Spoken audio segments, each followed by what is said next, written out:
Okay, so many, many years passed where the natives were the only people living in California, where they had settled in different regions, but really the native Californians were the only people that were living there. And then in 1769, a very big event happened.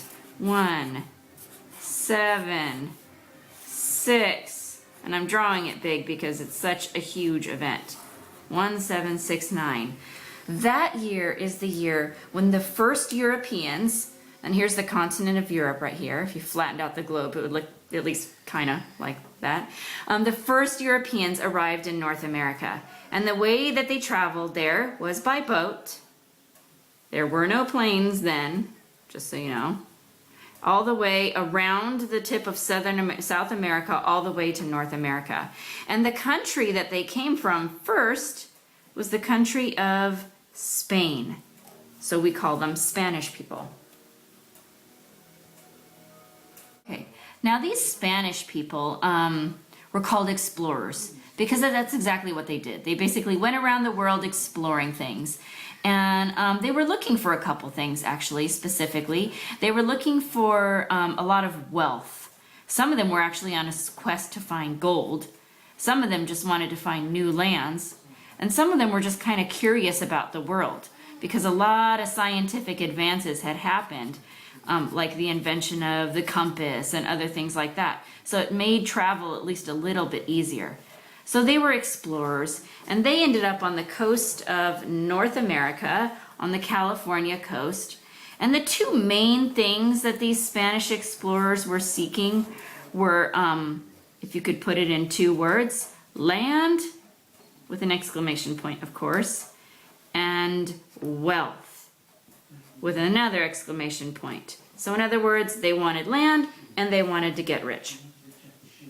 Okay, so when these Spanish explorers who were seeking land and wealth actually arrived in North America, they pretty much kind of liked it. And they decided that they would like to settle there and they would like to start claiming some of the lands. And then they decided that another one of their goals would be to bring their religion, which is the Christian religion, to what they called the New World. And so then they had to kind of start talking about, well, what's the best way to bring the Christian religion to this new world? And most especially to the natives who live in this new world, who don't know the Christian religion. Okay, so it was really, really important to the Spanish people that they bring the Christian religion with them because it was a huge part of their daily lives. And so they decided that the best way to do that would be to bring some priests. And those are basically the people who are in charge of the religion, are in charge of the services. They decided to bring them to the New World in order to spread the religion. And the main job of these priests, and actually in Spanish they called them padres, the main job of these padres would be to build churches in the New World. So let me write his name here so we don't forget. Padre Frank, let's call him.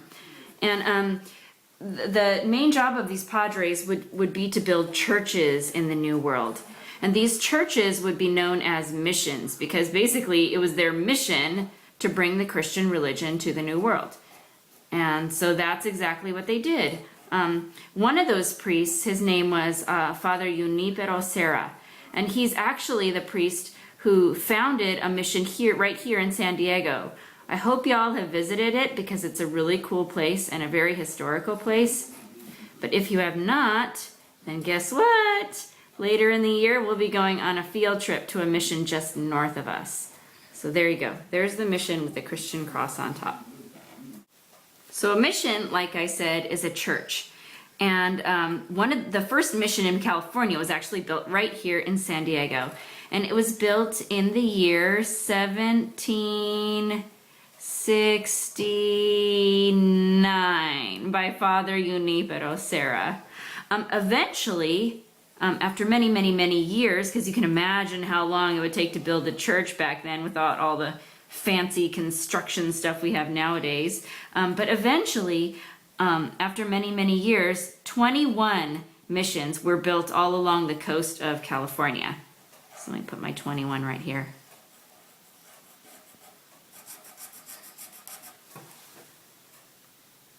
But since these missions were built in California before California really had any other Western or, European buildings there, then the Spanish people decided that the missions needed protection.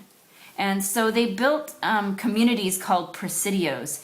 And a presidio is basically like a military base. It's a place that has soldiers in it, and the whole function of the presidio is to protect the missions that were built there. So let me write presidio right here, IDIO. So the presidios provided protection to the missions that were in California. And here's my mission right there. Let's put a door, otherwise you can't get into the mission, and that would be a shame. So there's the mission. And the mission, though, actually provided food for the presidio, and so they helped each other.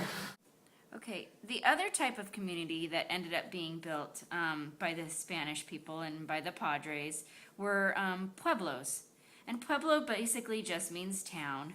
And these little towns kind of cropped up around the missions and things like that. And they were just filled with regular people who just lived there and benefited from the missions. And they also had their own little crops and land and stuff.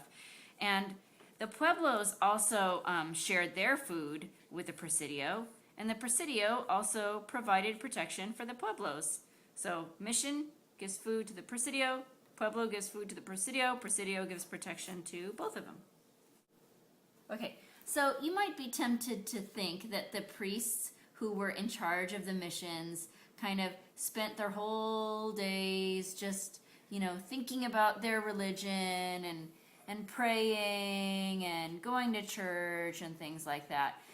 But if you thought that, you would only be partly right, because actually they also spent some of their time doing other things. They had to, because they had to survive in this land. And so they had to actually grow crops. They had to do a lot of work around the missions. And they worked with the Native Americans a lot. And so they actually taught the Native Americans who were willing to learn and how to grow barley and oats and wheat and grapes and oranges, and they'd show them how to use the oxen for the crops. And so they spent a lot of their livelihood, or a lot of their time, actually just kind of providing for their own livelihood. And this is the wheat that they actually showed the natives how to grow, and they showed the natives how to grow grapes also. Wow, those are sad grapes. Here's a curlicue from the grapevine. And they also showed them how to plant oranges. And actually, an interesting fact is that oranges were a part of California history for a very, very long time. And still are, kind of. Oranges.